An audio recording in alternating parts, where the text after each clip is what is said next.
for caregivers. That's our topic for today.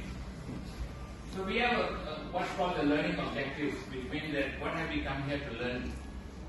So this program is mainly to train healthcare professionals in basic wound care, to have a clear understanding of wound care dressings when we are faced with different types of wounds. Because wounds, as you all know, there are so many different types. So how do we manage these wounds depending on what we are facing? Then at the end of the day, after the learning objective, we need to know what is the outcome going to be. After you all have attended this session, you need to see what you have learned and how you can apply it. Which means that to be able to manage and treat all types of wounds that may be encountered, to manage challenges and decide on appropriate choice of dressing for healthcare professionals. Because the choice of dressing is also very important. If you go to the pharmacy, they will show you all sorts of dressing, but you don't know what to choose. So we are here now to solve that issue for you so that you won't have this problem when you are faced with a patient who's got different types of wounds. So of course this is about myself. I've been doing training for the last 10 years, mainly in wound care and in what you call in mental health. And some of the people I've trained are Dr. Keso, Qualitas Health, even some of global doctors, general practitioners, and also the Malaysian Red Crescent Society. Because everybody in Malaysia wants to know about wound care, especially when we have such a huge diabetic population. We have a population of almost 6.5 million in Malaysia. So I'll come to the details of that as we go along. And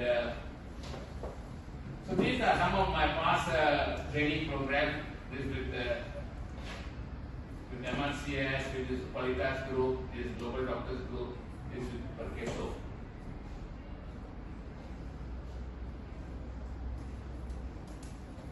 So now before I go to the course outline, can I come in batches of two, just introduce yourself and tell me where you're from, what do you do, and what made you come for this course.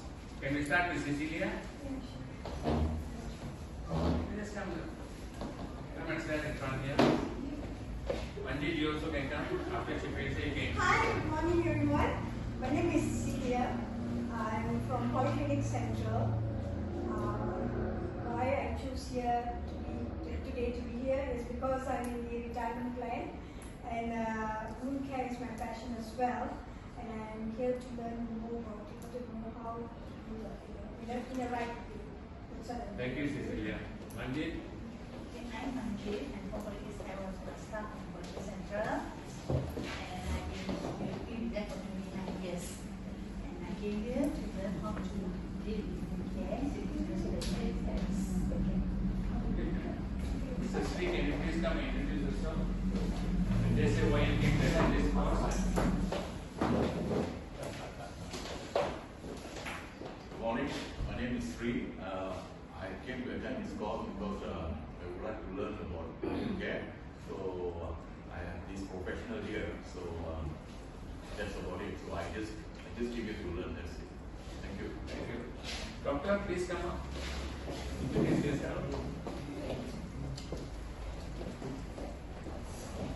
Hello everyone, I'm Karina. I'm fresh grad of medical student, and I'm here to increase the medical knowledge regarding wound care. Thank you very much.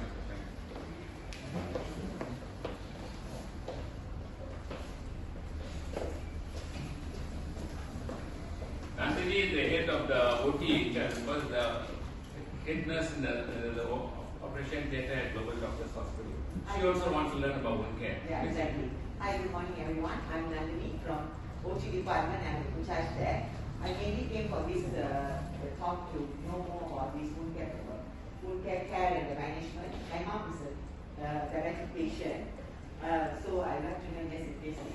Well, we do food debridement and all OT, but this is a different kind of nursing part of it. So that's what I'm interested in. Thank you, thank you.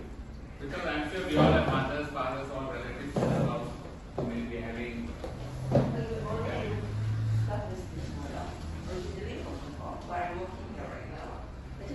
I already know about this topic, but today I just come here to gain more experience. To refresh yourself. Yes. That's good, that's good. Thank you. Okay. Thank you very much for introducing yourselves, and I'm sure all of you have come for a purpose. have diabetes? Put your hands up. How many of you have family members who have a wound now? Okay, only one of you. But never mind, because at the end of the day, what we are here to learn, because you can have a family member, we can have diabetes ourselves. When a wound happens, we don't know what to do next. And that is when the problem starts. A lot of people go and just buy some medicine from the pharmacy or whatever and apply, and then the wound turns for the worse, and then they become gangrenous and lands up with the amputation. So I think if you listen to the lecture today, it's not only to help yourself, it can be helping your grandparents, it can be helping your parents, it can be helping your spouse, because every one of us is a caregiver in some way. Even our elderly parents, we might be a young son or daughter, we may have to do the wound dressing for our parents. So I think this information that you're going to learn today is going to be very useful for the rest of your life. So having done with the ice breaking and introducing yourself, at least now all of you have got to know each other. I think we'll go on to the course outline. The course outline for today will cover the following topics. Right from module 1, which is the basic understanding of common wounds faced by caregivers. Then we go through the common types of wounds, the common sites, who are caregivers, what are the risks, what are the early signs of deterioration, see when you need to seek medical assistance. And also we are here to share for you to understand why wounds won't heal. That means looking after your food is very, very important, because a lot of people look after their face but they forget their feet. And the infection all starts with the feet. You never hear of anybody having an amputation in the arm or on the neck or the shoulder. You only hear of people having amputation in the foot or the toes. Why is that so? Because they are neglecting their feet without realizing that infection is all starting from there. Having a wound is one thing, but having a clean feet is very important, because infection that breeds around there is one of the factors that's going to delay wound healing. Then after that we will advise you on the diet supplements that will be available, that we would recommend. And also, what is the solution to it? How do you address this wound? How do you manage patients with wound? We will give you a solution at the end of the day, it's just not giving you a lecture. So having done the course outline, we move on to the course itself. The first thing is the basic understanding of common types of wounds faced by caregivers in the community. There are so many wounds, there are at least about 10 types of wounds, but we are here only to teach you or lecture to you on the 4 common ones that we see. The most 4 common ones that we see is diabetic ulcer, venous ulcer, pressure sores or bed sores, and of course burns ulcers. Of course, you've got malignant ulcers, you've got colostomy wound ulcers, you've got surgical ulcers, you've got so many other things. But these are the most common ones which, if you address it early, you can save the limb from amputation. So I'm only going to deal with these 4 types of ulcers today to create awareness and also for a better understanding. So this is the picture of some of the common ulcers you see. This is one of our own patient itself. See, this guy is the driver to a CEO of a public listed company. So what happened for Deepavali, his children went and bought him a new pair of shoes. He was trying, the shoes was tight, and in order not to displease his children, he started wearing these shoes and going to work. And then he developed this ulcer on the leg. And in spite of wearing the shoes and putting his own dressing, the wound deteriorated, and I was afraid that all the other clothes would get affected and he could end up with an amputation. So we treated him, because the treatment is just not dressing the wound. The important part is also the footwear. At the end of the day, the footwear that cost him is one thing. That one caused the wound. Now your wound has healed. The footwear that you use now is also equally important. No, he is going and buying another shoe which will cause an abrasion and the wound will break down. So they need to buy what's called a diabetic foot shoe, because those are the ones like a Velcro, they will close. So they are very kind to the wound and they will not cause any fresh wound. So I think those are the important aspects that you've got to think of when you do a dressing. It's not like, oh, I use the best dressing solution or the best antibiotic, the wound should heal.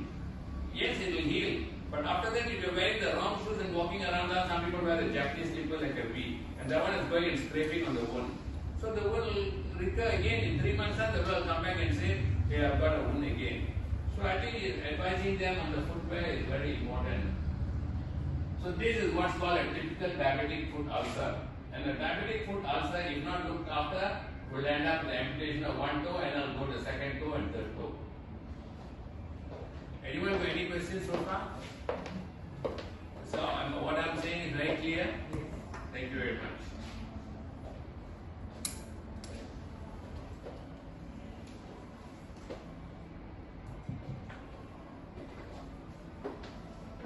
I've been doing training for the last 10 years, mainly in wound care and in what you call in mental health. And some of the people I've trained are Dr. Keso, Qualitas Health, even some of global doctors, they are practitioners, and also the Malaysian Red Crescent Society. Just introduce yourself and tell me where. Come and stand in front here. Manjit, you also can come. After Chibrisi, you can. Hi, good morning everyone. My name is Celia. I'm from Polyclinic Central. Why I choose here today to be here is because I'm in the retirement plan, and wound care is my passion as well. And I'm here to learn more about people to know how to do in the right way. Thank you, Cecilia. Manjit? I'm Manjit. I'm from Police. I was a staff of Police Central, and I've been working with them for 29 years. And I came here to learn how to deal with care, and so that I understand us. Mrs. Sri, can you please come and introduce yourself? And this is why you came to attend this course.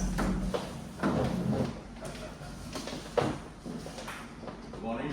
My name is Sri. I came to attend this course because I would like to learn about wound care. So I have this professional here. So that's about it. So I just came here to learn. That's it. Thank you. Thank you. Doctor, please come.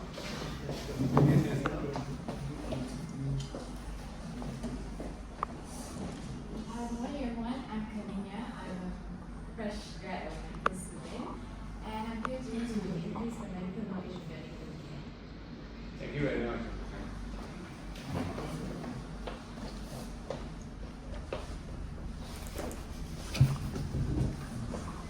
Anthony is the head of the OT, as well as the head nurse in the profession data at Global Doctors Hospital. She also wants to learn about wound care. Yeah, exactly. Hi, good morning everyone. I'm Nandini from OT department. I'm in charge there. I mainly came for this talk to know more about this wound care and the management. My mom is a diabetic patient, so I went to her just in case. Well, we do wound debridement and all OT, but this is different care of nursing part of it. So that's why I'm interested to. Thank you. Because I'm sure we all have mothers, fathers, or relatives in the house will be having. Good morning. Stop this tomorrow. Originally from Bangkok, but I'm working here right now. Actually, I already know about this topic, but today I just come here to gain more experience. Refresh yourself. Yes. That's good. Thank you. Okay. So thank you very much for introducing yourselves, and I'm sure all of you have come for a purpose. How many of you have family members who have diabetes? Put your hands up. How many of you have family members who have a wound now? Then after that we will advise you on the diet supplements that will be available that we would recommend. And also, what is the solution to it? The cause itself. The first thing is the basic understanding of common types of wound faced by caregivers in the community. There are so many wounds, there are at least about 10 types of wounds. But we are here only to teach you or lecture to you on the 4 common ones that we see. The most 4 common ones that we see is diabetic ulcer, venous ulcer, fragile sores. If you address it early, you can save the limb from amputation. Deal with these 4 types of ulcers today to create awareness and also for a better understanding. So this is a picture of some of the common ulcers you see. This guy is a driver to a CEO of a public. The wound deteriorated, and I was afraid that all the other toes will get affected and he could land up with an amputation. So we treated him, because the treatment is just not dressing the wound. The important part is also the footwear, because at the end of the day, the footwear that caused him is one thing, that one caused the wound. Now your wound has healed. The footwear that you use now is also equally important. No is going and buying another shoe which will cause an abrasion and the wound will break down. So they need to buy what's called a diabetic foot shoe, because those are the ones like a Velcro, they will close. So they are very kind to the wound and they will not cause any fresh wound. So I think those are the important aspects that you got to think of when you do a dressing. It's not like, oh, I use the best dressing solution or the best antibiotic, the wound should heal. Yes, it will heal, but after that, if you're wearing the wrong shoes and walking around, some people wear the Japanese slipper like a V, and that one is going and scraping on the wound. So the wound will recur again. In 3 months' time, they will come back and say, they have got a wound again. So I think advising them on the footwear is very important. So this is what's called a typical diabetic foot ulcer. And a diabetic foot ulcer, if not looked after, will end up with the amputation of one toe and then go to second toe and third toe. One side, so the important thing is every 4 hours you have to change the position of these people. Otherwise, just by even lying down in bed, you can see, that will tell you how well it's controlled. Because knowing they are not controlling their diabetes and then blaming the doctor, oh doctor, you did all this dressing, the wound is not healing. So I think management of the diet in diabetes is very important. So as a caregiver, it is very important for you to make sure that the patient's blood sugar is well controlled. Otherwise, the wound is not going to heal. Seek early treatment when a wound occurs. What do you mean by that?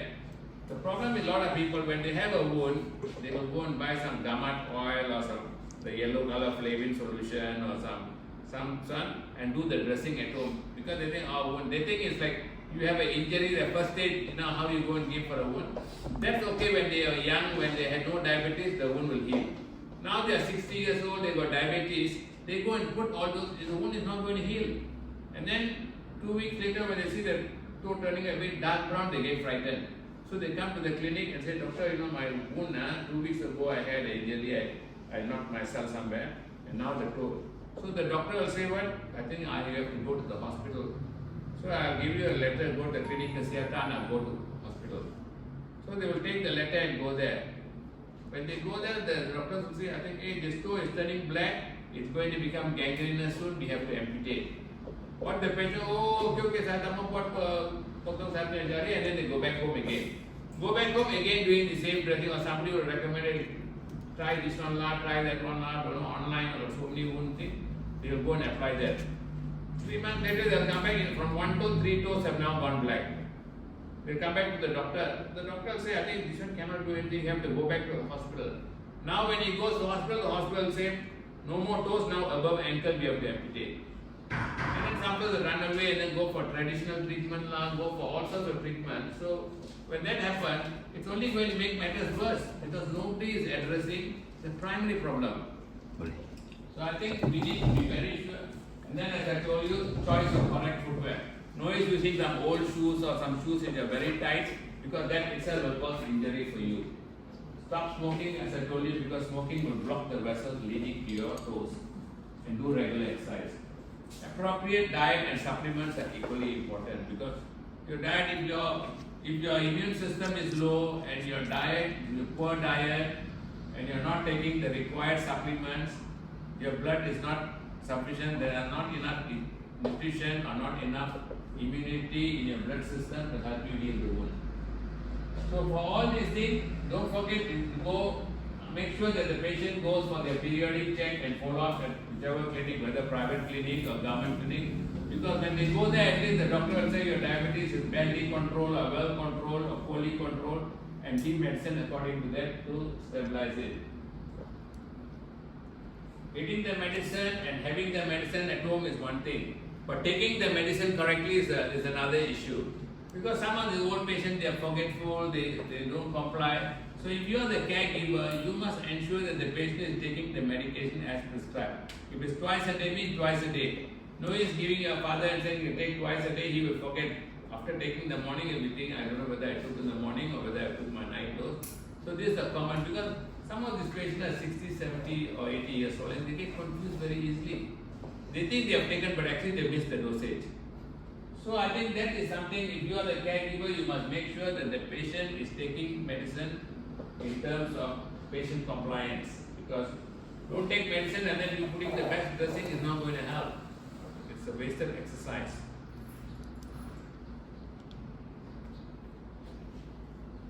So what are we seeing in terms of early signs of deterioration? When you are dressing a wound, the wound can turn for the better, the wound can turn for the worse.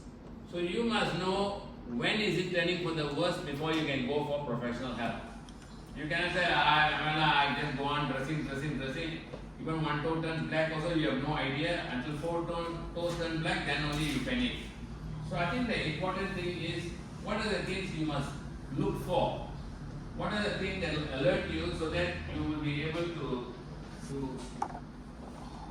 take the next step in terms of being able to do the correct thing. So these are the common things that you will see. You don't have to be a doctor, you don't have to be a nurse to say, I don't know all this. Any layman looking at a wound can, if they remember this, they will know.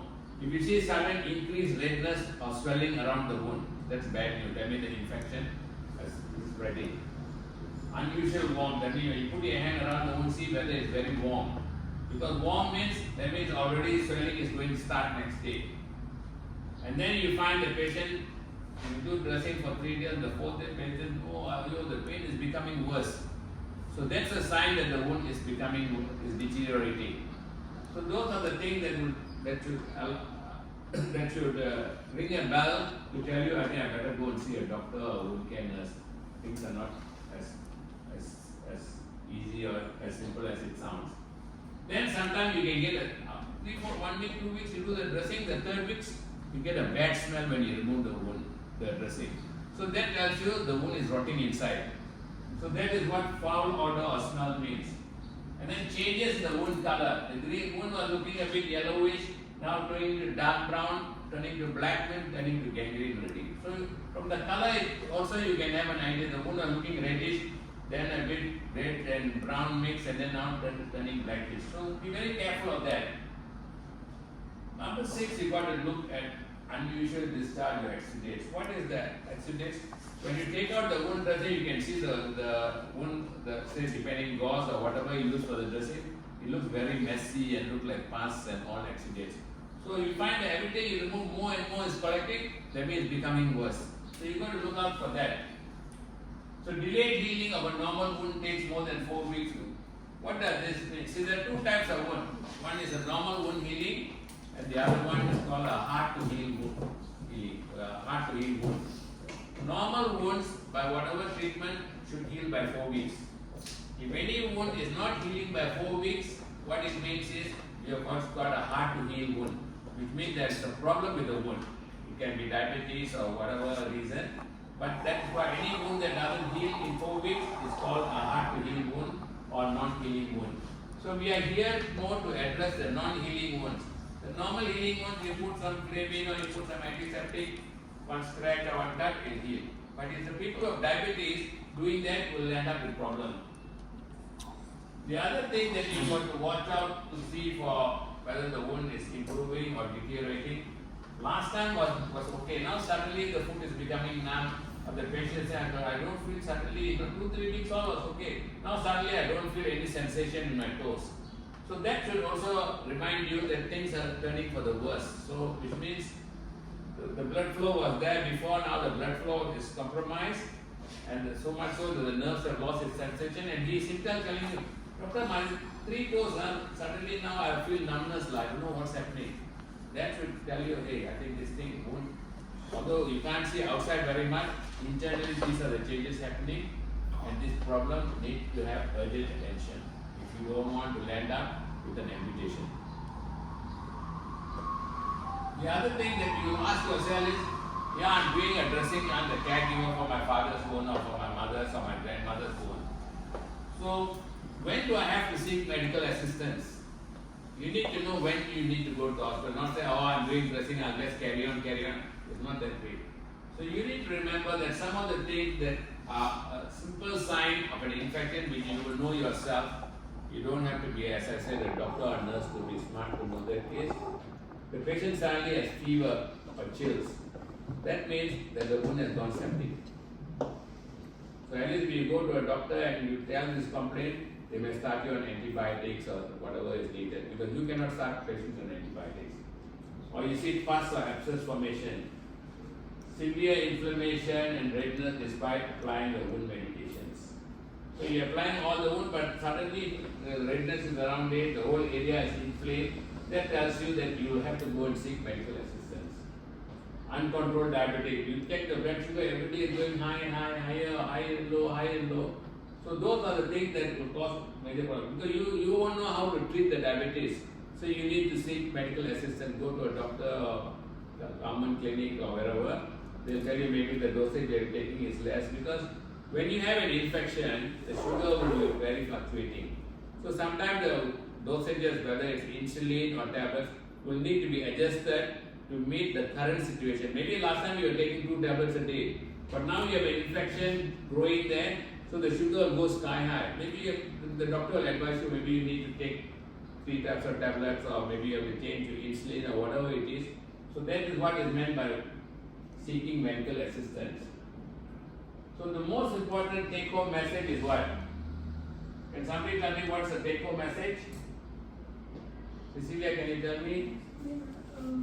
Recognizing the early symptoms. That's one of it. Like patient, and also observe the patient. The first time we said whether they're having fevers or not. Very good, because as I said, you being a caregiver, what is the thing that you are there for? You don't want to end up with an amputation of the leg. You say you are taking care, but patient leg amputated. So the important thing is you can save a limb from amputation, and that can only happen if you recognize the early symptoms. If you see the early symptoms, 1 to 6, 1 to 5, those are all, no need to be doctor, no need to be nurse. You have patient got fever, patient got redness, diabetes not controlled, so no improvement. So all this will tell you, I think I better go and get help from somebody who knows about this, who is what we call as a wound care doctor, a wound care nurse, or healthcare professional. Because you are only a caregiver, you are not a healthcare professional. But at least you should know when to go to a healthcare professional rather than simply sitting and dressing and bandaging the leg without knowing when the danger signs are. So these are all what we call the danger signs that will appear, and you must catch it when it appears. So now I'm going to tell you some interesting stories about Malaysia. You know, Malaysia is considered the sweetest country in Southeast Asia. We are famous for many things, but now we have also for sweetest also we have got the highest record. Because it may be due to 1 or 2 typo errors, don't worry about it. Due to this variety of food, lifestyles, some of it genetic inheritance, in other words, say your father and your mother got diabetes, you have a 50% chance that you will get diabetes. Not that because you are not controlling your diet, it's a genetic thing. But the other thing is lifestyle. So lifestyle and variety of food. You know, in Malaysia people eat 5 times a day. And then they say, "Dah dalam makan banyak lah doctor." So I say, "Ini pagi apa gula banyak tinggi. Apa you makan?" "Oh, saya pergi ambil breakfast lah." "Oh, breakfast apa?" "Saya ambil roti canai sama teh." "Teh macam mana?" "Kurang manis, doctor." So he's very happy when he goes to the shop and says kurang manis. But to me, that kurang manis has got more manis than any other thing. I said, next time you say no manis, because when I go and sit in some of these stalls, these shops and all, and have one coffee, I do, "Hey, kurang manis, kurang manis." He's very happy because he's diabetes, they told him kurang manis, so he thinks he's got the right answer. That plus bringing the coffee, condensed milk and 2 teaspoons. Otherwise, he'll put 4 teaspoons. Now he's put 2 teaspoons. And then he comes to the clinic after having his breakfast and you check, his sugar is 14 and 16. And what he'll tell you, "Doctor, biasa saatnya 7-8 saja." I said, "Biasa mana you makan sarapan?" "Biasa di rumah saja." So ini ada pergi mama punya kedai, sudah kena macam ini. So this is a real story of Malaysian lifestyle. Breakfast, then 10 o'clock kuih, then lunch, then evening goreng pisang, and then night dinner. And then the kind of food that we have, ice kacang lah, this lah, and all our Malaysian food is one of the culprits. Then we got bad news is, as I said, we got genetic inheritance from our parents. And then no exercise, just eating. Malaysia has got the, you know what's the percentage of obesity in this country? Can anybody guess what's the percentage of obesity in this country? Because if you have obesity, you you are a candidate for hypertension, you are a candidate for diabetes. What is the obesity percentage in this country? 20%? 30%? Who put up your hand if you say 30%? 40%? 50%. Perfectly right. It is between 50 to 60%. So it means that every 2 plus walking, 1 plus obese. You go and stand in the street and you watch, you just stand outside the mama shop. The plus are all 70% is all obese plus only. The thin plus are hardly coming there because they are looking after their health. So the statistics show that 1 in 5 adults Malaysians are found to have diabetes based on a study conducted by the Diabetic Association of Malaysia. See, the current study shows that an estimated 6.5 million diabetics are within our adult community. Our population is 34 million. 6.5 million confirmed diabetics. Another 1.5 million walking around without knowing they have diabetes because they never checked. That's 8 million. And then we have another 1.5 million who are what's called pre-diabetics. That means they're already there on the age. The only thing, the diabetes hasn't come. It's just sitting there. Give them 1 year, give them 2 years, they'll also become diabetic. So we are looking at a 34 million population with 8 million diabetics walking around. And then clinical trials have shown that 50% of these diabetics will get a wound one day in their life. Maybe they got diabetes when they are 40 years old. They might get a wound when they are 60 years or 70 years old. But the fact of the matter is 50% will get a wound. And out of the 50%, 10% will land up with an amputation. So can you imagine the number of amputations in this country? We have an average of 7,500 a year, according to the MOH statistics. So what you can do, you cannot save the 7,500. You can save 7 plus is great already. You only are a caregiver, only 1 plus leg you have to save. So what I'm saying is, we can all make a difference in our job. You don't have to be a doctor or nurse to make. Doctor and nurses can make more differences. But if you are a caregiver at home, you can also make a difference. Can you imagine if your father's leg had to be amputated and then with the amputation leg, he's wheelchair bound, can't walk, he's 80 years old. Your whole life will be disrupted. The whole family life, everybody's life, the spouse's life, the children's life, all be disrupted because we have a handicapped person at home. So we want to make sure that we don't land up with this. So the final summary is the magnitude of this impact is very alarming on the health economics of Malaysia. And to a large extent, the B40 community is having the highest incidence. 70% of the diabetics and people with diabetic wounds and diabetic amputation belong to the B40. Because why? They are ill-informed, they do not understand the importance of looking after their feet, they don't understand the importance of taking care of their diabetes, they don't understand a small wound can lead to an amputation.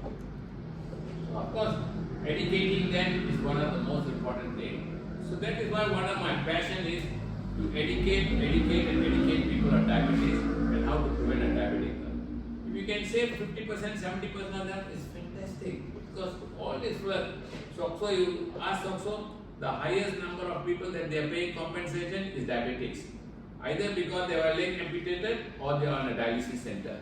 Because all these uncontrolled diabetics will reach dialysis center at one stage of their life. So the health economics of Malaysia is going to get affected so badly, and the MOH budget is going to be spent for diabetics. Getting diabetes to a large extent is cari pasal. You cari pasal and the government has spent so much money trying to keep you alive. So what I'm saying is, if everybody understands what are the complications of diabetes, if you don't take care of it, we can make a lot of difference to the society that we are living in. So anywhere I go, I always talk to people about how they are diabetic. No, doctor, I got no wound and all. I said, don't worry, no wound now. I hope you don't get a wound. But if you get a wound, you need to know how to take care of it. So then, coming this far on this talk, we need to understand what are the reasons why a wound won't heal. Manjit, can you tell me why a wound won't heal? What are the reasons why a wound won't heal? Infection, poor circulation, poor nutrition, diabetes, Okay, I've also got a Bahasa version of it. Yeah. Why the wound won't heal? As you all rightly said, you all know all the 6 reasons. Can you make a difference to those reasons? In your own capacity, whether you're a caregiver or nurse or doctor, can you make a difference to these 6 reasons? Yes, you can. You can control infection. If there's poor circulation, you can do a vascular assessment. If there's poor nutrition, you address his nutrition problem. If you got diabetes, address his diabetes so that in terms of what we call managing his diabetes within normal levels. Swelling and excessive fluid collection, you put the right type of dressing with the right kind of absorbent. And then every time he gets a wheelchair, the leg is knocking the same place. So this is what's called repetitive trauma. Or he's getting up from the bed, he's holding the bed and pushing himself up. So the bottom of the feet are scraping, and they end up with the wound there.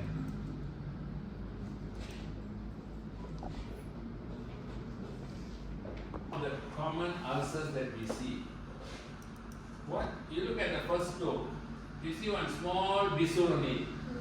So when people are small with MLR just put on plaster because that bisul would have invariably started because of the tight shoe or some infection in the shoe. Because as you know, when we wear our shoes, there is sweat collecting, there is infection there, then we wear stockings, sometimes the stocking is not washed regularly by the patient, same stocking we're using for 1 week, and then the factory worker, the factory they go, they wear the boots with the same socks. So all these things make your feet very damp. And when it becomes damp, very easy for small people to start. So that's how the first one, the Jangkitan Kuman Saparti Bisul Danana starts.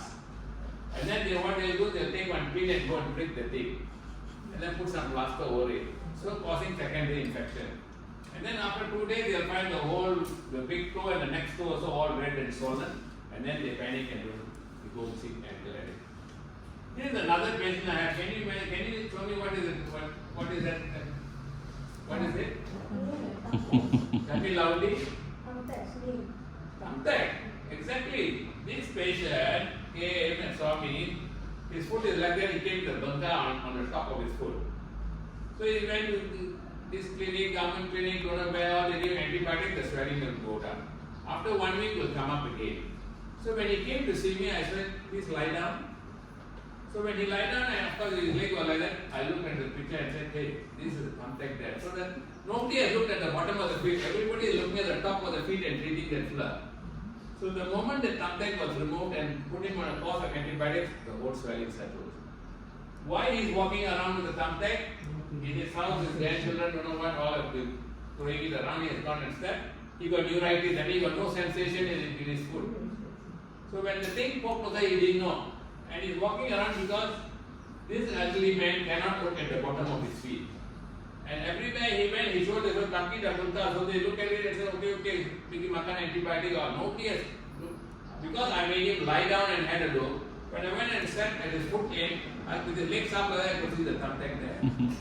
The patient also got a shock of his life. After I took the photo and showed, I said, can you say, oh, macam itu After saya tak ada rasa. I said, your leg, both legs also tak ada rasa. Not only this leg. So these are, why I am showing this picture, these are the common things that happen. And when I was talking to you about redness, you see these feet, look at the normal feet and look at the feet on the other side. So these are signs of infection. So when you have the wound, the whole leg becoming red like this, time to take them to a doctor. Then you have this other thing called neuropathic ulcer. Neuropathic ulcer means the nerve there or dead. The patient has a wound, no pain, no sensation, no cause for alarm. So what the patient feels, no pain, I think memang dia sedang, it's already healing. So he doesn't feel the urgency to go and see a doctor. But what I'm saying is a common one. See the other one, luka lambat sembuh. That's also a patient that caught the feet. Took one blade and cut because no sensation, no pain. So he can cut himself. So they did the OT nail clipper and clip around there and then cut. And then, okay lah, the wound looks clean. So he's quite happy. But little does he realize the infection is penetrating and one of these days he'll come the whole leg swollen up. So these are things that we commonly encounter because our patients have got no sensation, they do their surgery like a small surgeon themselves. And then when their leg becomes swollen, then they panic and they come to see the doctor. The worst is this thing called gangrene. See, gangrene, as you know, is the death of tissues in the leg. Why the tissue is dying? There is no blood circulation. Without blood circulation, anything will die. Like a plant, you don't put water, so the plant will die. So the same thing happens, and then of course there will be other things along with there, foul smelling discharge. The top, can you see the blue-black look on it? The skin will slowly change color from normal skin to dark brown and then blackish brown or blue-black kind of thing. So once you come to this state, you can put the best treatment, but what is going to be the final option? Amputation. That's right, you are correct. So amputation is going to be the next step for this guy. All this happened, why? Because nobody took care at the beginning, nobody identified the problem, the patient didn't take care of his diabetes, didn't take care of his medicine properly, and he had no sensation in his leg. So, tada sakit tak kisah, bukan urgent, kena sakit saja urgent. So, that's human being. When you have pain, you rush to the doctor. No pain means, okay lah, I think I'm okay. So, but okay is not okay in this case. No pain doesn't mean all is okay. No pain means there can be more problems. So the other important thing that I've always been talking about is diabetic foot care. Why do you say diabetic foot care? As I said, the circulation to the leg, if the pipes are blocked. So I always tell my patient, wash your feet like how you wash your face. Every morning we brush our teeth, we wash our face, make sure our face is very clean. Do you wash our leg like that? Nobody washes the leg like that. Because when you wash your leg, it's just not putting soap back. You need to wash in between the webs of your toes, because that's where all these fungal accumulate.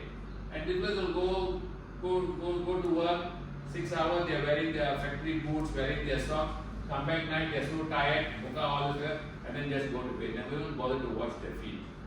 So if you have diabetes and one day you have a small scratch there, you will end up with all these problems. So there are certain things called good practices and bad practices of looking after your foot. Because if you don't follow the good practice, one day the wound is going to come sooner than later. If you look after it, chances are it may not come, and even if it comes, very easily it will heal. But if you don't, these are the things that will give you problems later in life. Check your feet every day. See, especially when you have your shower, check your feet, put your leg up, have a look, bend down, and then just sleep in between the toes. And some people, they are so old, they cannot see. If you want, you can take a mirror and put your leg on it, you can see the sole of your leg. If that patient whom I was talking about, the thumbtack, if you had put a mirror, you would have seen the thumbtack there. So he never did that. So these are some of the things. And then when it comes to your nails, don't simply use some of the nail cutters, it causes an injury to the toe. Fingers all open, nobody gets fingers amputated, they get their toes amputated. Because reaching your toe is difficult, some people will need somebody to cut their toenails or they want to cut themselves. So they can cause a wound there. So it's always sometimes safer to get one of the nail file and do that rather than go and cut. Because at least nail file you won't create an injury. But if you use the nail clipper, you are likely to cause an injury. And then somehow, as I told you, some of the diabetic but no sensation. They have no sensation in their leg, so they will be able to feel some of these problems. The other important thing is prevent cracks by moisturizing the because if you look at a lot of these diabetic patients' leg is all dry and scaly and all. So what you need to do is you need to advise them to use some kind of moisturizer. They need to keep their skin what we call as in a moist state, because dry skin have got a tendency to crack. And when they crack, an injury is created. So wash your feet every day with mild soap and warm water and dry them well, especially in between the toes. Because see, when we have our shower, we tend to wipe our legs. But we fail to realize that in between the toes there is water deposited there. And if there is a crack, then the fungus will enter. And then this fungus enters, will be another source of infection. So I think this part of the advice to all those elderly people is very important. Not like only when I get a wound, that time I will look after my leg. You please look after your leg to prevent yourself from getting a wound, because once the wound comes, then we are in a different time zone already in terms of the problems you're going to face. And coming back to what are the things, the harmful practices we do with the, I ask some of our patients, no doctor, every day I stay in an apartment, outside there got a reflexology footpath, I walk every time 20 times a day. So he thinks he's doing a good exercise to himself. So I said, you wear any shoes? No, doctor, I don't wear because I want the blood circulation. I said, this bone can be sharp sometimes and then they can cause a small cut. Sometimes the injury that it causes may be so small that you won't even know there was an injury. It's not like a big cut where blood is going to flow out. So you will just have a walk on this stone, but actually you are getting, the problem is getting worse. I remember going to one of the temples for the Bhatikes, the Thaipusam thing. Everybody has to remove the shoes and they are walking and they have to walk half a kilometer on the road before they reach the temple. So every guy is stepping on it. I don't know how many of them are diabetics, but I'm quite sure many of them would have got an injury. So these are some of our, maybe our cultural habit or maybe our own habit, but these are some of the things that can cause. Then the other one is using corn plasters and medicated oil. Corn plasters, see, like a lot of the people, when they have a corn, they will go and put a corn plaster. You know what the corn plaster does? Do you think it cures your corn? Correct. The corn plaster has got an acidic ring around there. So when you peel out, there will be a small hole there because it eats up the skin. So you have created a wound for yourself. So that is why these corn plasters and all. If you have a corn, go and see a doctor and get it addressed. Don't buy corn plasters and put and create new injuries. Then of course, for some people for cultural reasons, they wear a toe ring. The toe ring they may be wearing for 20 years, so they think it's nothing. But 20 years ago when they got married, when they put it, it was okay. Now when they're 60 years old, the toe ring, as the edges are not so close to each other. So they are causing a rough abrasion and they can cause a cut in your toe. And then the other thing is, so a lot of people generally think, oh my, I'm having numbness. I think my friend told me, take one bowl of hot water, put a tablespoon of salt and put your feet inside. Yes, it is good. Your friend gave you advice, but the advice doesn't apply to you. You know why? You have got diabetes, your feet are all numb. Boiling water also you put inside, oh very nice, very nice. And next day you find all burnt, all scalded by hot water. So a lot of people come with wounds which are what they call self-inflicted. Good leg, go and put inside the hot water and chari pasal and come with a wound. So I think, so this, if you are a caregiver, you must advise your patient, or if you are a nurse or doctor, you must emphasize to your patient on the importance of foot care. It's not face care, but foot care, as I told you, because that is far more important. Nobody gets their head, neck amputated, but they get their foot amputated.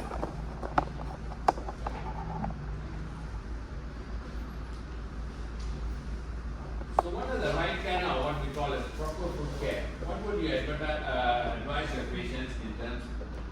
So take good care of your feet by wearing well-fitting, comfortable soft shoes and having them checked at least once a year. So put socks not something very tight, something which is comfortable. And then you just avoid, as I told you, some of the shoes that you wear, the guy has gone, his daughter bought for Deepavali a new pair of shoes, squeeze his leg inside that and then cause a wound in his leg. So if the wound, or sometimes we are wearing some of our old shoes, when we bought 3 or 4 years ago, it was comfortable. 4 years later now, our leg is expanded a bit and we are struggling and pushing it inside. Or maybe sometimes the boots in our factory, the boots that they give may be too tight, or they change to new boots every 3-4 years, they will change to new boots. The boot is too tight, you don't complain, my boss gave how to go and complain, just squeeze your leg inside there, and then you stand for 6 to 8 hours and then you land up. Sometimes the type of footwear we have been now is all sorts of designs everywhere. So some of the edges of the design may be sharp, they will, as you keep walking, it will be scraping, and then slowly it will become a wound. So as I said, avoid shoes that drag the feet, avoid socks with tight garters, because when you wear a sock with tight garters, it's compressing the blood flow.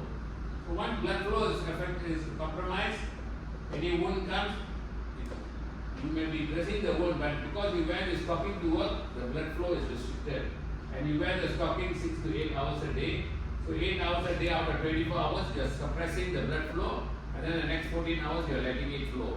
So you are causing a delay in the wound healing, Because no blood supply or restricted blood supply means wound healing is going to be delayed. So these are some of the things that it's not just dressing the wound, but you must remember the footwear that they use, the type of job that they do, the type of stocking that they wear. All this must come to your mind because you are there, the caregiver. That means you are there to give them the advice. If you just think, not a caregiver think, oh, I put the most expensive wound dressing in, wound will heal. That is only 1/5 of the problem. 4/5 of the problem is looking after the other things. Their footwear, the cleanliness of the foot, the blood circulation of the foot, their dietary habits, their social habits, if they're smoking and all, they have to stop smoking. So these are some of the things that you need to address it, right? Wearing the right kind of footwear you must do, then only you will be able to heal the wound. And in this kind of cases, when we say heal the wound, we are saving the limb from an amputation. We don't want it to become gangrene and then say, I want to save the foot, it's too late, it's gone. But if you see the first sign of a wound starting, you start your treatment properly. This guy, you can tell yourself, I saved his leg from amputation. He won't know what amputation is because he hasn't experienced. But you as a nurse or a doctor or caregiver, you know a small wound like this, just a small thumbtack wound or a small corn in the leg can lead up with an amputation. So your anticipation of what is going to happen is far more, you have clearer understanding in terms of what can happen. So then some people have even like bunions. Bunions are like in your leg, foot there, the big toe below that, you see what bulge there. So I think the kind of the footwear that you have, try to avoid all those shoes. People love to wear shoes with the sharp pointed thing. Sharp pointed means you're compressing your big toe and the small toe, and the 3 middle toes are also suffering. Blood flow is compromised. So try to use what's called like more rounded shoes or slippers or whatever you wear should be more rounded. Because more rounded means there's a more bigger comfort zone for your toes, and hence the blood flow will not be compromised.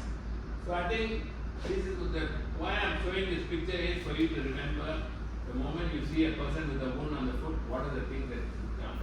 Not wear some tight boots. See like some of this, factory boots and all, the gum boots. So very tight stockings, and then also sitting and walking on the stones. So these are the things that affects their lifestyle. So never walk barefooted. Always tell them wear footwear because you want a nail to poke or you want a thumbtack to poke or what. So I think if you remember, the moment you see a wound, remember footwear as the next thing. Diet, diabetes, food, all that one patient already knows most of the time. So those all will be addressed. But these are the two things you must always remind yourself and also remind your patient.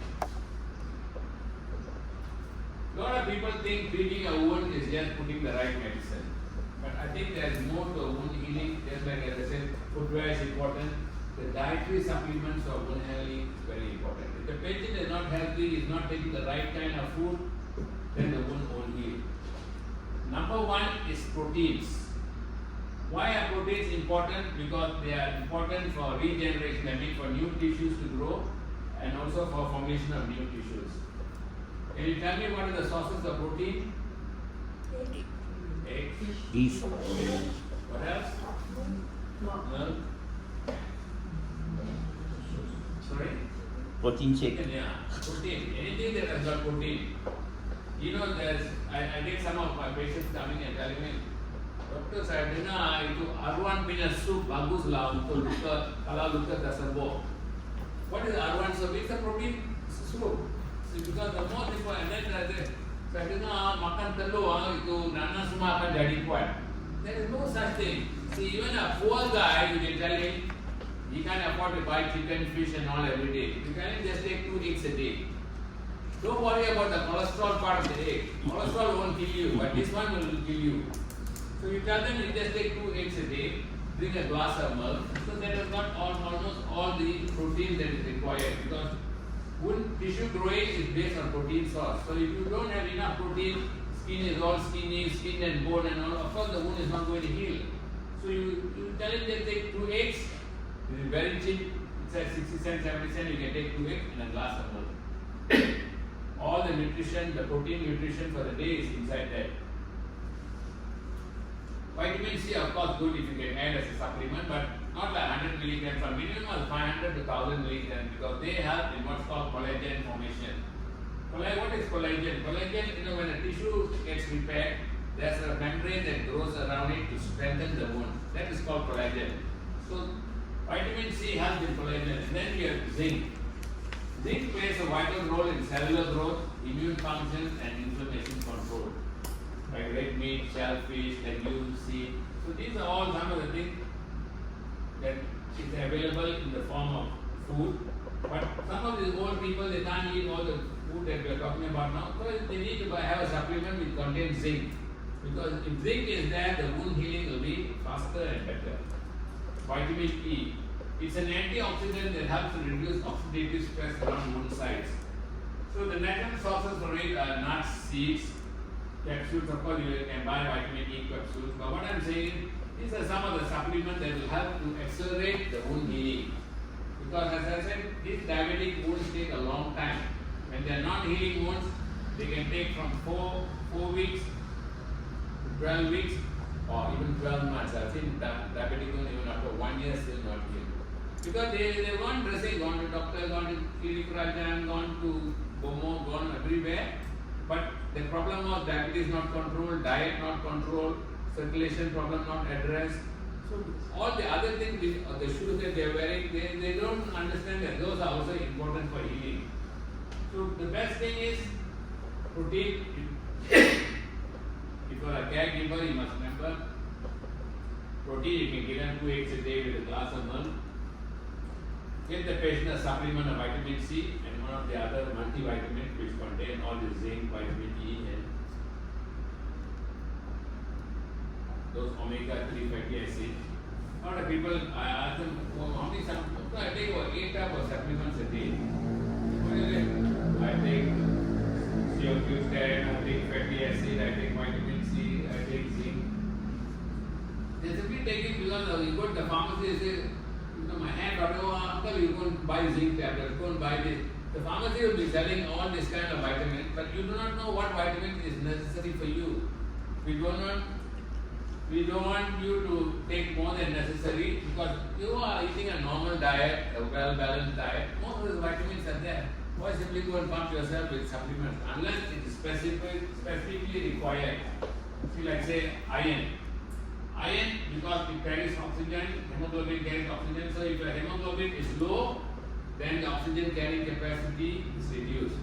And reduced oxygen carrying capacity means wound hypoxia, and the wound is not going to heal or going to take a long time to heal. One of the other things, glutamine and arginine, it's a product called Abound, recommended to increase the healing of hard to heal wounds.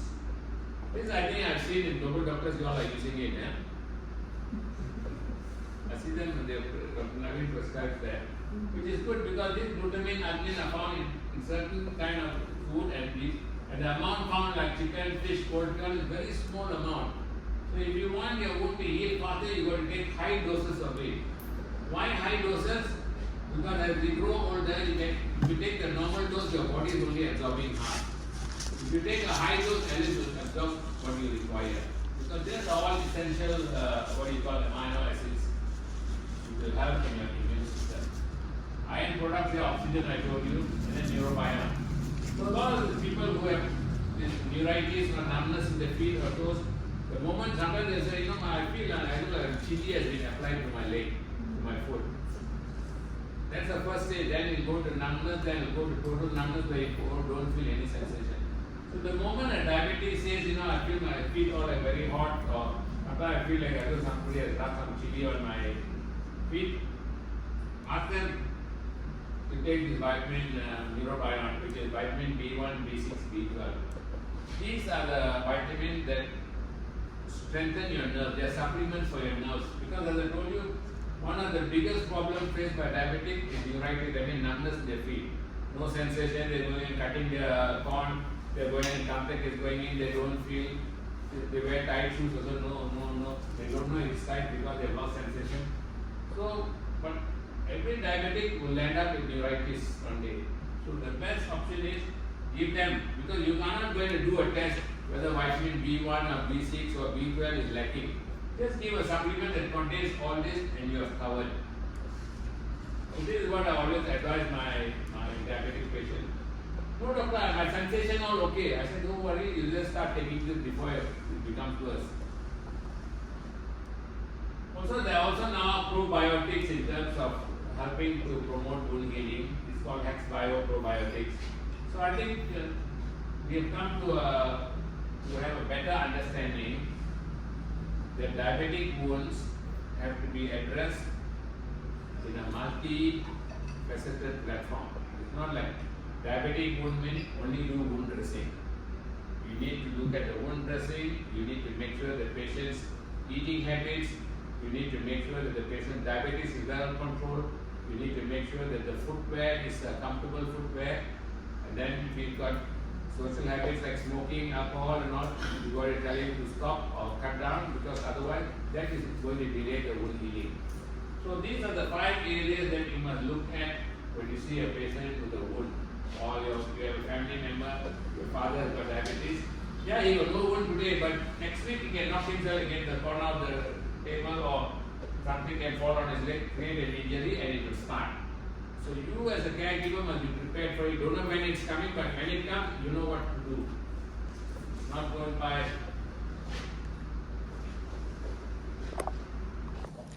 Alright, welcome back all of you after this break. I hope the snacks that you had for lunch is good enough to keep you active for the next few hours. You know, when you hear, Okay. I'm going to do what's called an energizer. Energizer, when you come back after lunch, you need to make sure that you energize. Think of it all this. This is to make sure that nobody falls asleep.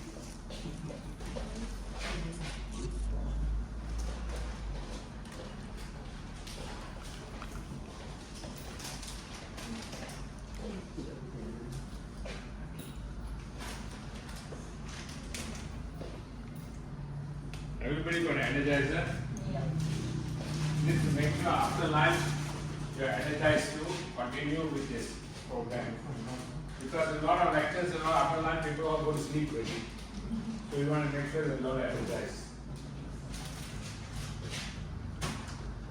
Just take this ball in your right hand, raise the right hand, squeeze 5 times, 1, 2, 3, 4, 5. Keep it to your left hand. 1, 2, 3, 4, 5. So do you all feel energized or not now? At least the fingers are energized, huh? So once the fingers are energized, the brains also get energized. So active. So that's what we want to do today. Okay.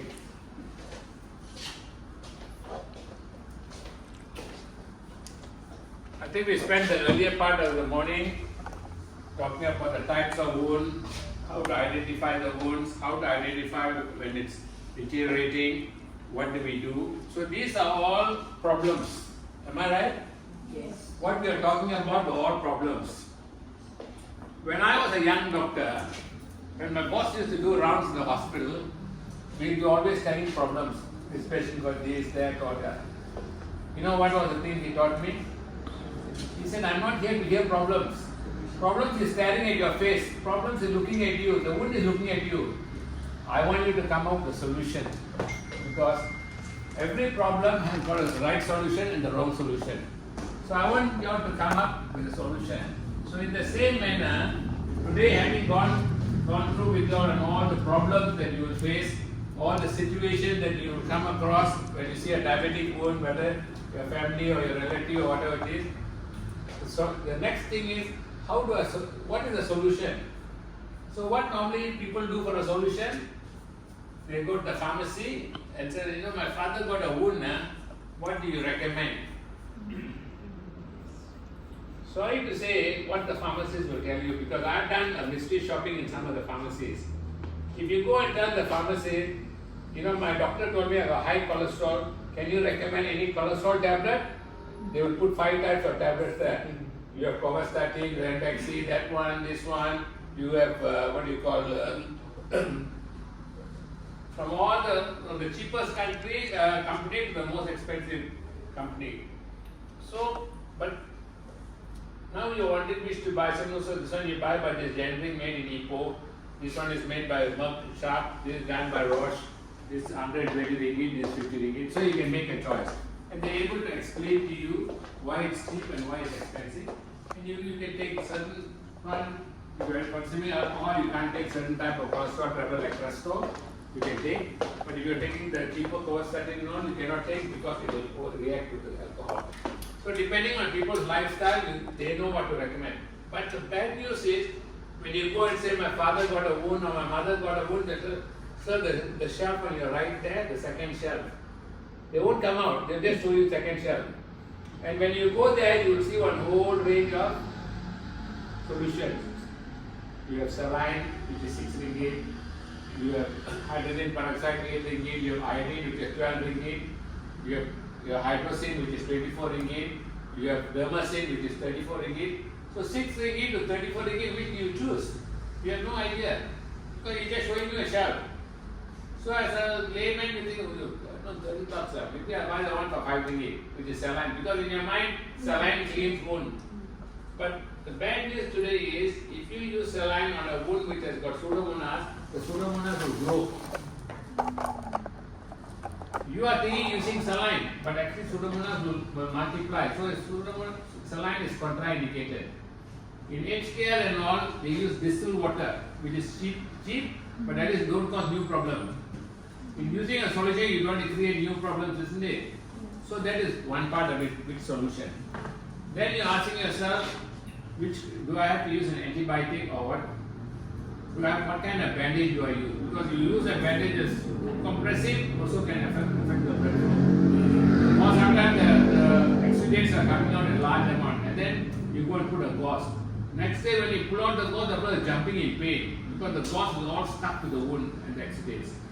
So there's nobody to guide you on what is the right thing. So what we have done is, we've come up with a one-stop solution.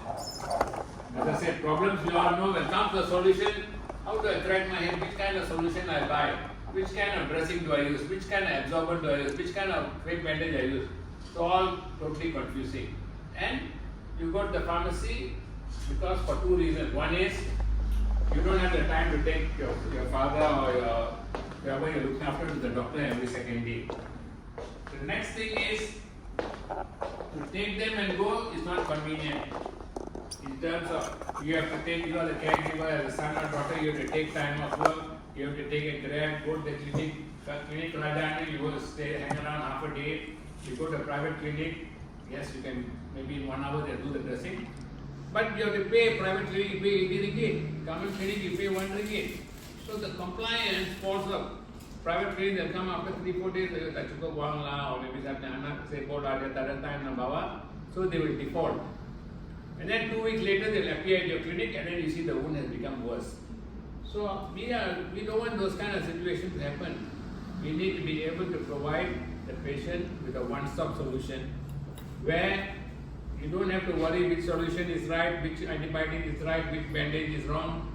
No need. All this has been set up for the convenience of patient, for their compliance. So you see, but the beauty of this product is, number one, it's trusted by wound care doctors and nurses. That means this has been handpicked by a team of experts in wound care to put the right kind of thing into this formula. And what is this suitable for? Pressure sore, diabetic foot, arterial ulcer, surgical wound, or any kind of wound it can be used. There is no right and no wrong. You cannot say, oh, if I put this, can the wound become worse? The wound won't become worse. The wound may be becoming worse due to some other reason. And also the wound doesn't become worse 24 hours. It will take about a week to become worse. And if you see all the signs that I told you about the wound becoming worse, you can take the nearest clinic, government or private or what, and get a doctor's opinion or wound care nurse opinion. So you know you are in the right direction. It's not like if the thing doesn't work, you're going to die tomorrow morning. It's going to take a long time. But you have to go and seek what we call as professional help. Because you are not a professional, you are only a caregiver. So, but at least you are sure that the ingredients or the items that you are using is not going to destroy the wound or make it worse. It may help to a larger extent. Because as I said, the products in this have been tested and tried by wound care doctors and nurses. Half of the thing you go to GH, they do the dressing, they will use it.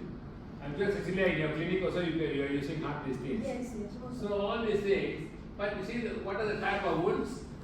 Bed sore there, venous ulcer here, arterial ulcer here, diabetic foot ulcer. This is another one of the heel. Patient lying down in bed, pulling himself up. So when he puts himself, the bottom of the ulcer gets scraped. He can't see for himself until one day his wife saw some blood stain on the bed sheet. Then only he realized he's bleeding. So finally, this patient landed up with amputation. From a wound like this caused just by scraping, so this is called a pressure wound. Patient landed up with a, he's my relative actually. So what I'm saying is, of course they never told me about it. When it was too late, they told me, and by the time we did anything, they had no choice except to amputate because I'm sending to see even from Hari HKM. So now coming back to this item, let me go through one item one by one on the screen first.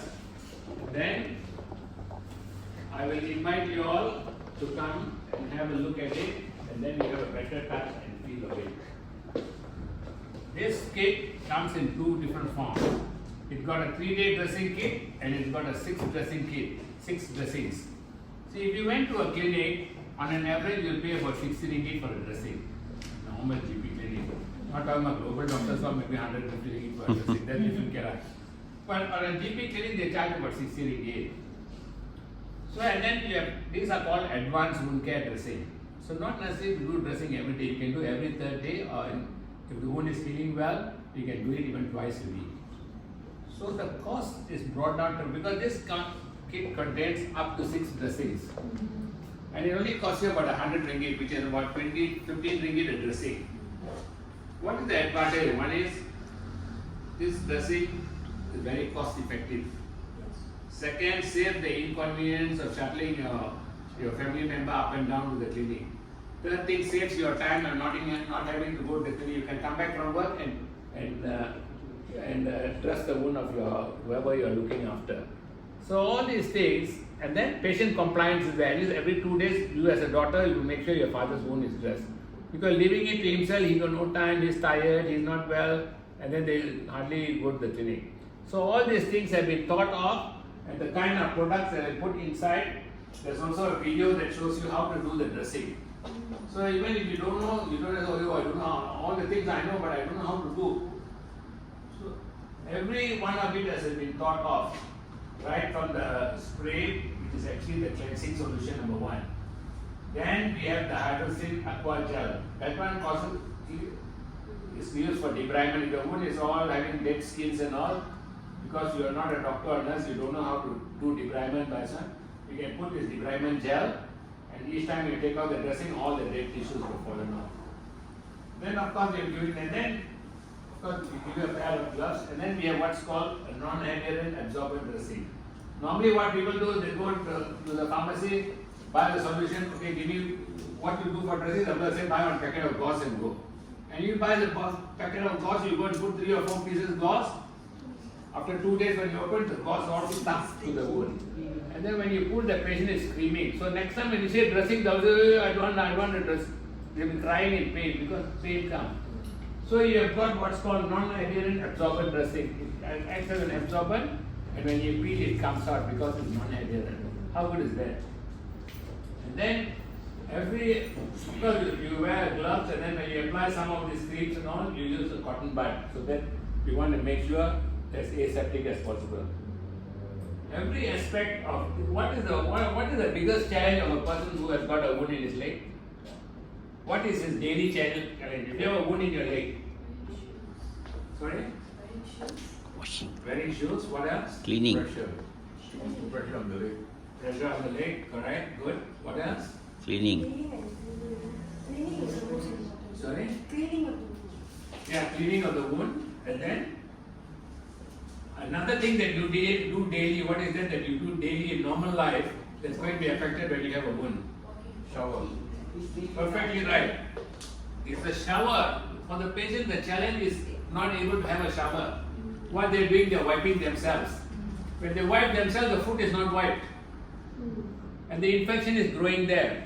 We also have a stocking for you called a wound protector. It's like a stocking you just put on. You can go and stand in the shower.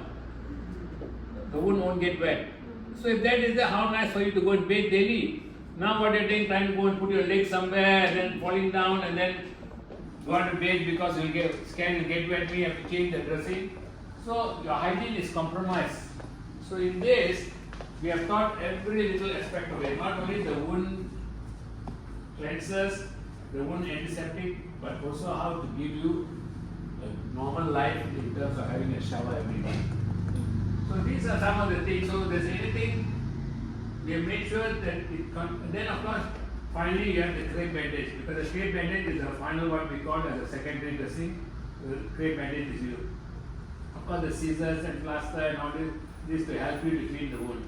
So like this kit, it's called the fat wound kit, comes with 6 dressings or more, because not to say the spray exactly on the 6 dressings, the thing is going to be empty. The container can last you maybe for even 2 weeks or 3 weeks, so it doesn't really matter. What is important, you are sure that you are using the right thing, chosen by doctors. Even though you are not a doctor, you are a caregiver, you can say at least what I am doing has been chosen by doctors and wound care professionals, so I know it's safe, I am not causing any damage, and the chance of the wound healing is good, because this, as I said, is trusted because of its good clinical outcomes.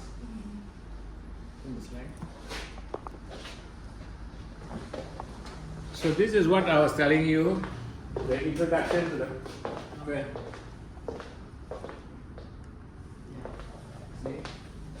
So it's a revolutionary first of its kind fat wound kit, DIY, patient aid care.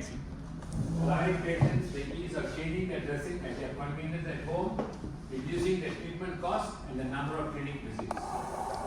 So how good can this be compared to what you went to a pharmacy and you bought? Because as I said, why patients will go to a pharmacy to buy is, when you go to a clinic, you have to pay 60 to 80 ringgit a visit. If you go to a medical center, they'll charge you at nothing less than 200 ringgit. Number 3 is, you don't know what is the right thing to buy. So with all these problems in your mind, so what you want, as I said, for every problem there needs to be a solution. No is me giving you a lecture on problems and going away, because that one you can even read anywhere a problem. But you need to give a solution to your patient. So that is what this solution is about, this DIY kit. So as I said, it's applicable for diabetic foot ulcers, for venous ulcers, bed sores, burns, non-healing wounds or chronic wounds. Because as I said, these wounds can take anything from 4 weeks up to even 6 months. So when it's stretched over so long, cost becomes a factor. It's not something you go for cough and cold, one doctor doesn't cure you, you go to another doctor, okay, 2 rounds, you have paid money, the cough will be cleared somehow. Wound is not healing. You're going and you have to come out with money each time. And as I said, a lot of the people who have these wounds belong to the B40. 70 ringgit, even you go to a clinic, it's a lot of money. It's maybe food on the table for his family for the day. Go and give 70 ringgit there, and then next week also the wound is looking like, not like next week the wound is closed. Because diabetic wounds take a long time. Go to clinic, go to government clinic, yeah, you pay 1 ringgit, but half a day you have to wait. You wait half a day, your job is gone. Because a lot of these fellows are daily wage earners. If they don't go to work, there's no money, no food on the table. So for which is reminded this one, that is a big one. Because all leg got numb already, no pain, so no hurry. Today I cannot go tomorrow because today my son had give some money for him for his school or whatever. I need to go to work to earn 200-300 ringgit. So these are all daily wage earners, and so they tend to neglect and they tend to default. See? So at the end of the day, what are the key benefits of this pack food? It provides an excellent standard of care, because in healthcare we call it standard of care. Are you using the standard of care or doing your own don't care kind of attitude? So standard of care is very important, and this kit has all the ingredients and endorsement for the standard of care. Like Prof. Dr. Hari from the Bangara of HKL now, and he is also the head of wound care unit in HKL, is one of those who are in our team to identify the right kind of products for patients' home use. So going back to the benefits, providing excellent standard of care, cost effectiveness, time saving, reduce the number of clinic visits, convenience, safety because you don't have to worry about side effect or that effect, no other side effect. Able to manage patients in remote areas. What do you mean by remote areas? See, like sometimes the patient might be in a kampong. Sometimes it might be an area affected by flood. They cannot come out to do dressing. But the diabetic wound is there. They can't say, oh, Banjil or Babulan, so that's what dressing changed. So these are the people who need it. That's why when I did the training for MRCS Central, they wanted to buy this to give all their volunteers who are going to remote areas. So what are, even like some of the patients going for heart strip and all. They go for heart strip down there, no facilities to do the dressing and all. They come back 3 weeks later, or after the Umrah, they come back, the wound is worse than before they left. And then you have to start all over again to try to heal the wound. So these are all the challenges that we face, and we don't want to coming there, wound done black. At least if he's got a kit like this, he can do his own dressing there, wherever he's going. So what we are trying to do at the end of the day is, we are empowering the patient. When we say empowering means, we are giving you the power to help yourself. Now you are powerless because you don't know what to buy, what to use, what to bandage, what's the right thing, what is the wrong thing. With this kit, we are empowering you. We are giving the power. You are the caregiver, we are empowering you. You are the patient, we are empowering you. And this one doesn't require any prescription to go and buy. You can go and buy it online also if you want. But what I'm saying is the availability of it and how useful it is. So of course this is our good friend Prof. Hari who endorsed this from HKR. The other one on top is Dato Amin, the chairman of Qualitas. And this is the team from Global Doctors. We gave them one of our, complimentary prototype backwood. So these are, what I'm saying is, if people of this kind of standing can endorse the product, what are we worried about? We are not thinking, oh, I'm not going to buy something from a Pasar Malam and come, so I don't know what rubbish is inside there, I'm buying from online, don't know what rubbish they're selling.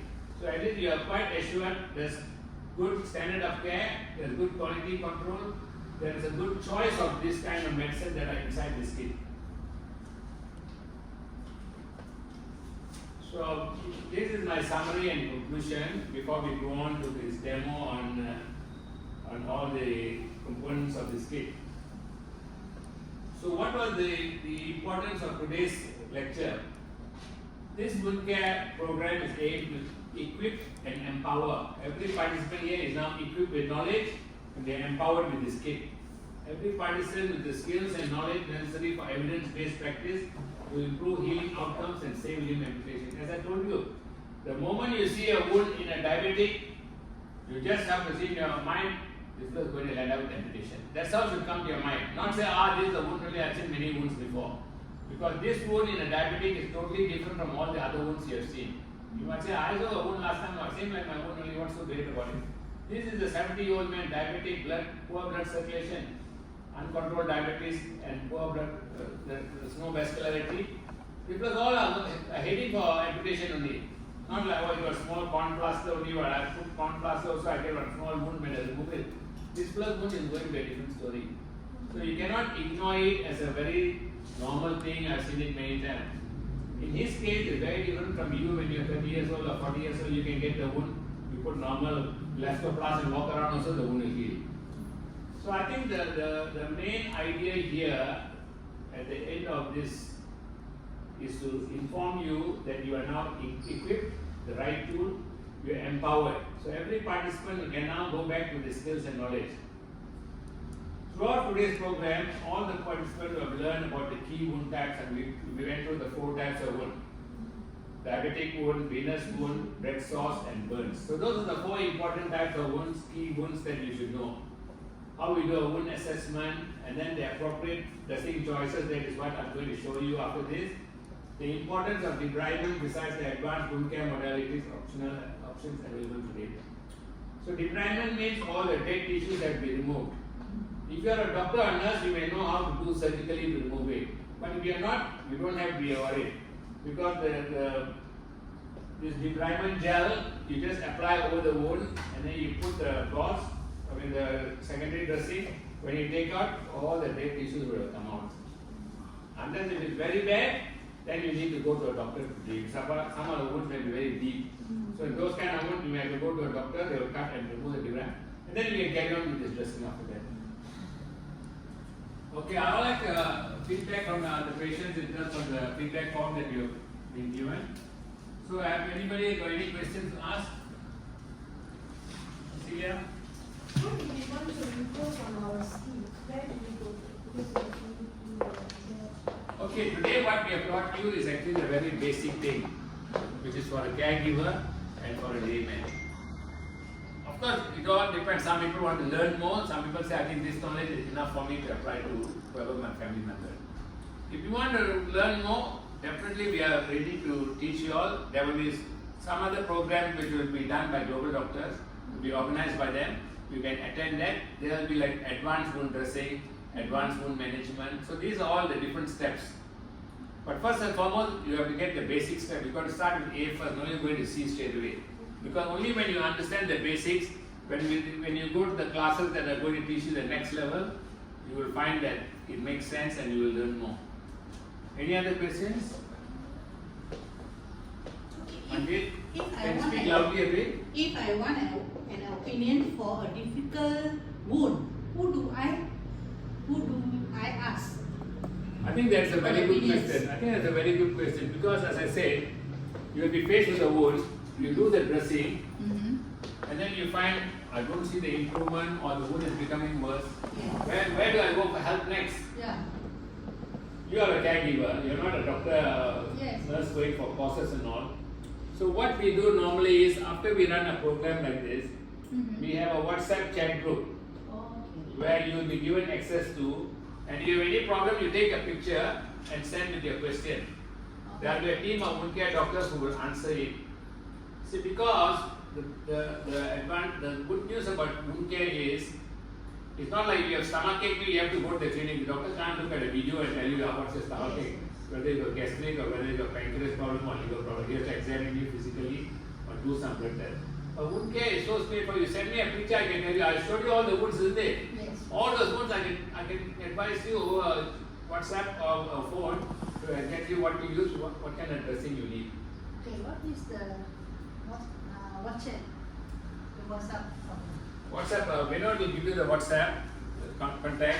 So anytime you have a problem, you just most important, send a picture.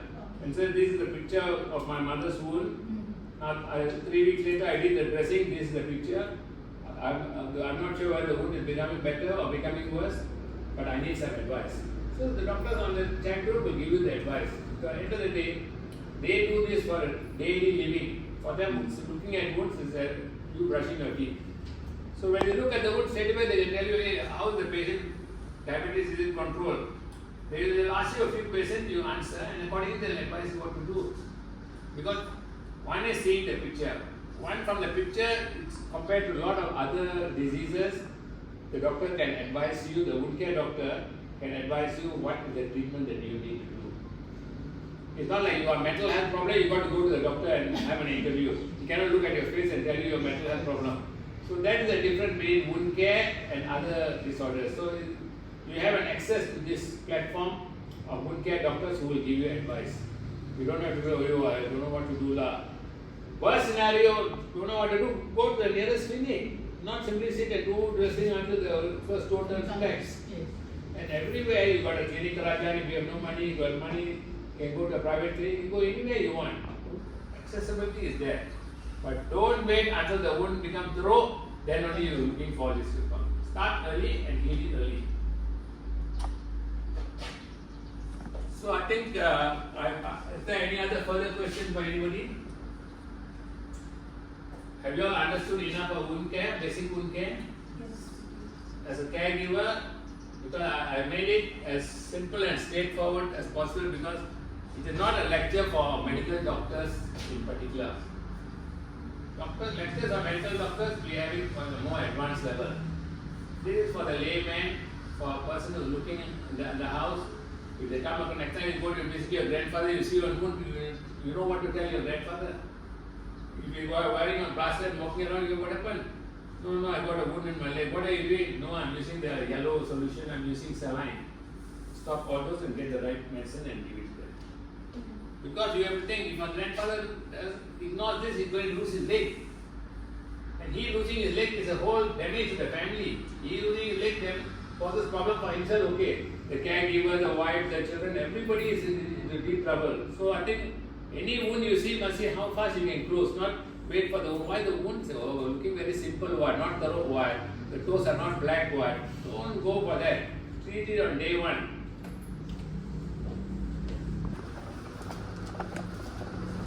This is, as I said, a six dressing kit. You have the hydrogen solution. In fact, now you are using a superosin, what you call ointment. But now they have said that this hydrogen dilution, this solution is a spray form. So how do you do a wound dressing? First, you spray the thing on the wound. Then you have a dressing kit. You take out, the kit and then wipe the wound. Once you finish that, take the gauze and put on the wound and spray the solution again. Leave it for 15 minutes. Because simply just cleaning the wound doesn't mean all the germs are gone. You will have to put it there, spray, leave it for 15 minutes so that the permeation will penetrate deep in the lower deeper layers. Then when you take out, you have done a clean job. Because see, if you look at this is antibacterial, antimicrobial, polycidal, antifungal. So all in this solution. And these solutions, the spray doesn't burn. Like you go and put some kind of iodine or all the other, be jumping in pain. These solutions are very kind to your wound, as they say. It's quite painless. So after cleaning the wound, done the two levels of cleaning. One with the cotton bud. After that, you put your gauze, soak it. Then now your wound is ready to do the packing. So if there are some dead cells around there, you can use this hydrogen solution, hydrogen gel. So you put that after 2 days, when you use all this, no need to do dressing daily. 2 days once or 3 days once you can. When you take out, you will find all the dead skin, all dead. If you find anything messy, you got a spirit swab, you can just wipe around the wound, but don't touch the wound. Okay? So then, after the cleaning has been done, after the soaking has been done, you take out this called a non-adherent, non-absorbent, it's absorbent, non-adherent. If you look at this,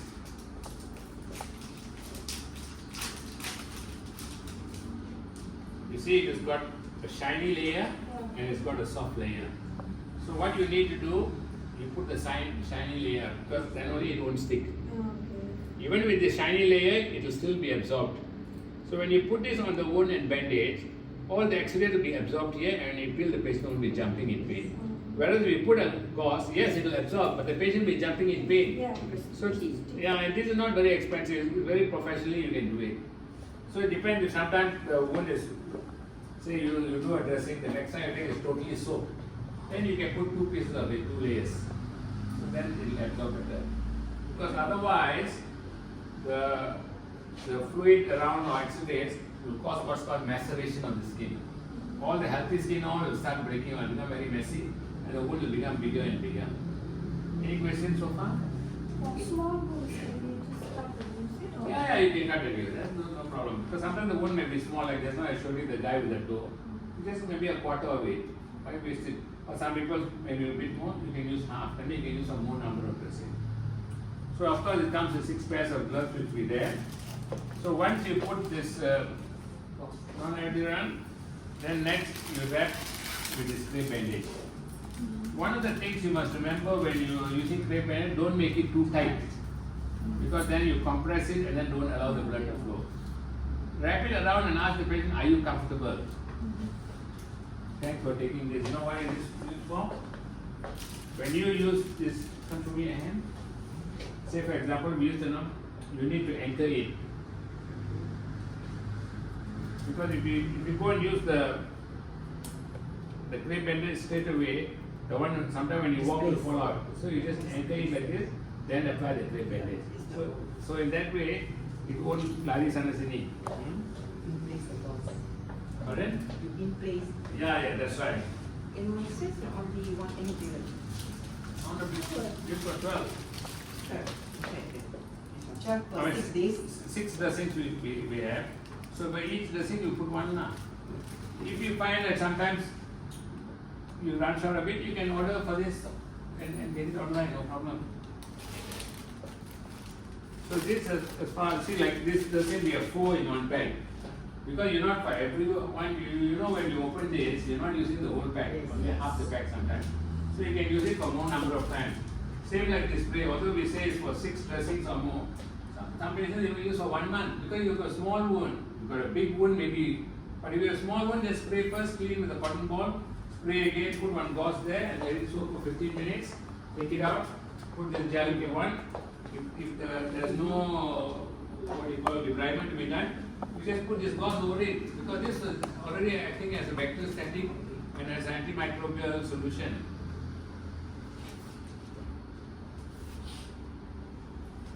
Then coming to the one I like most. Most people have seen what's called a first aid set. Nobody has seen what's called a wound care set. Nandini, have you seen a wound care kit? Yeah. So, when you're talking about having a shower, you just put your leg inside the shower. I will put it for you.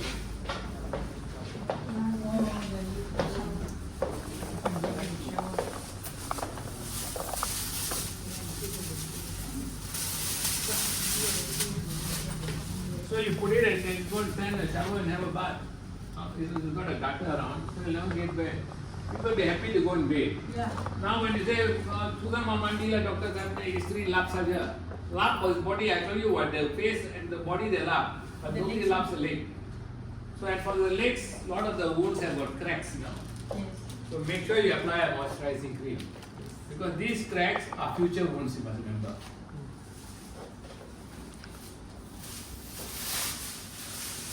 So the moisturizing. So if you can buy a kit for 100 ringgit and do 6 dressings, how good is that? That means the moisturizing cream can be any moisturizing. Yeah, you can buy anything. Even sometimes you have moisturizing cream in the house also you can use. You can go to the pharmacy and buy one whole jar, they'll sell you for 7 or 8 ringgit. But as I said, cleanliness of the foot is far more important than the cleanliness of your face. If you remember that, your wound will definitely be clean. Anybody got any questions to ask? The reason they are giving you a scissors here, because sometimes the crepe bed, the wound may be so you're not going to use on whole bandage and so you can cut it into half a quarter and use it a more number of times. Rafik, any questions to ask? No, it's good. I want to ask the real caregivers the questions because these are the real caregivers because they are not doctors, they are not nurses, but they are here to learn. And if they can take home the message that we are talking about, then we are on track.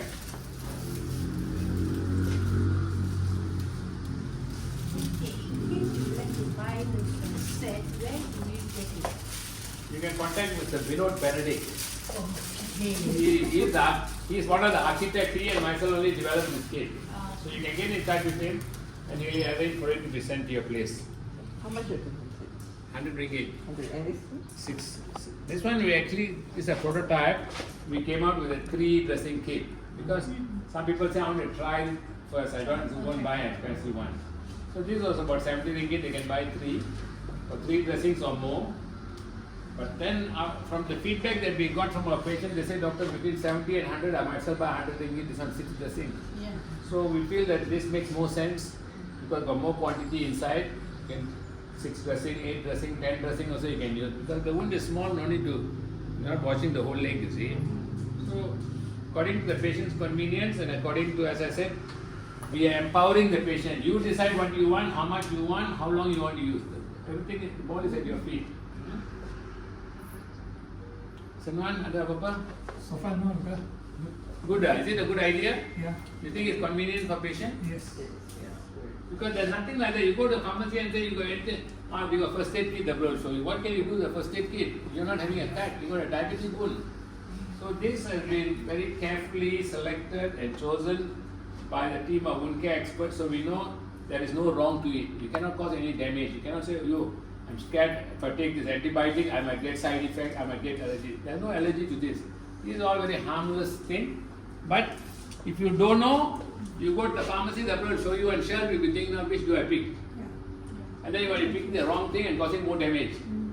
Here it's all been chosen and given to you as a matter of application, and for the convenience we have a QR code which you can just scan, and it gives you a full demo of me demonstrating how to dress a wound using all these components.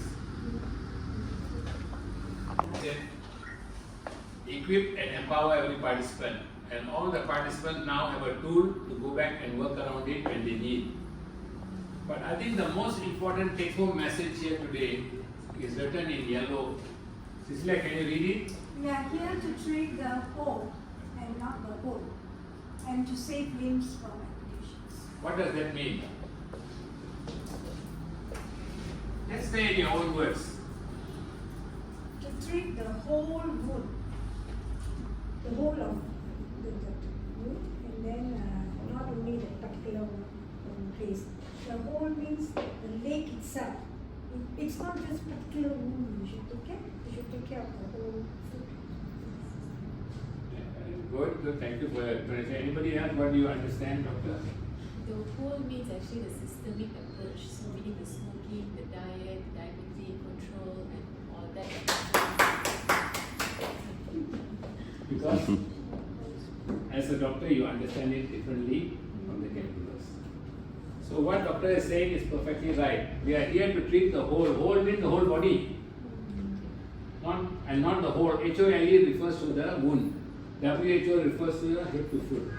So we have to address the patient's wound not based on the whole, but on the WHOLE. Only then we can do what we call, we are here to save limbs from amputation. Always remember, diabetic with a small wound, think it's a gangrene already. Think like that and start the treatment. Don't think, on small pimple only, what is that? The pimple is what's going to become big and will end up with a gangrene. So thank you everyone for coming all the way and participating in this session. I hope I've made a difference to all of you in terms of all of you can go and become somebody, you're not a wound care specialist, but you can be a wound carer in terms of being a caregiver or in terms of a nurse or doctor or whatever you're doing. It will help you one day. You may not thank me today, but one day you'll thank me when you save somebody's limb. So okay, I think thank you very much, and have a great day and drive back safely.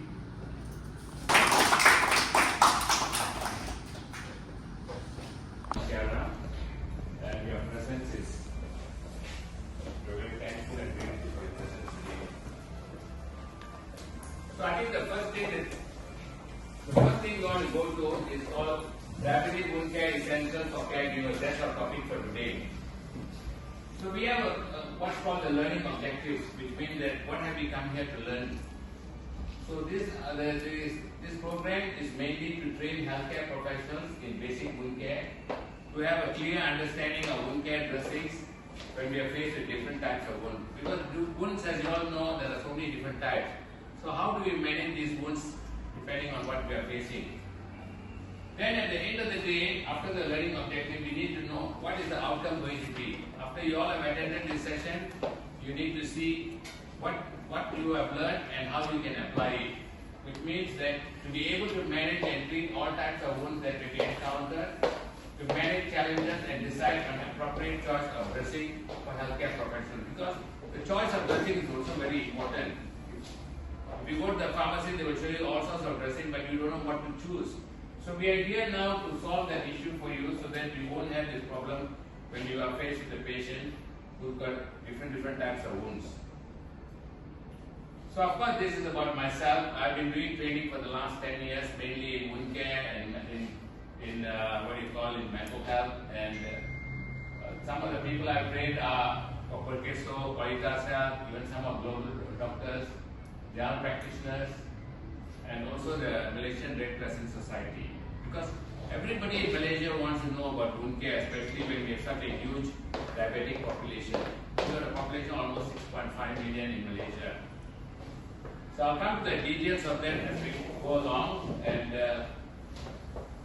so these are some of my past training programs. This with MRCS, with this Qualitas group, this Global Doctors group, this with Perkeso.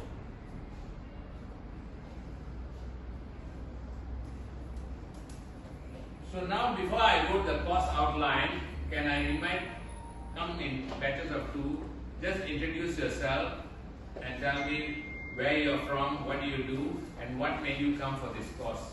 Can we start with Cecilia? Just come and stand in front here. Manjit, you also can come after Chipese again. Hi, good morning everyone. My name is Cecilia. I'm from Polyclinic Central. Why I choose today to be here is because I'm in the retirement plan, and wound care is my passion as well. And I'm here to learn more about it, to know how to do that in the right way. Thank you, Cecilia. Manjit? I'm Manjit, and formerly I was a staff in Polyclinic Central, and I've been with that for 29 years. And I came here to learn how to deal with wound care. Mr. Sri, can you please come and introduce yourself? And just say why you came to attend this course. Good morning. My name is Sri. I came to attend this course because I would like to learn about wound care. So I have this professional here. So that's about it. So I just came here to learn. That's it. Thank you. Thank you. Doctor, please come up. Introduce yourself. Good morning everyone, I'm Kalinia. I'm fresh grad of medical student, and I'm here to increase the medical knowledge regarding wound care. Thank you very much.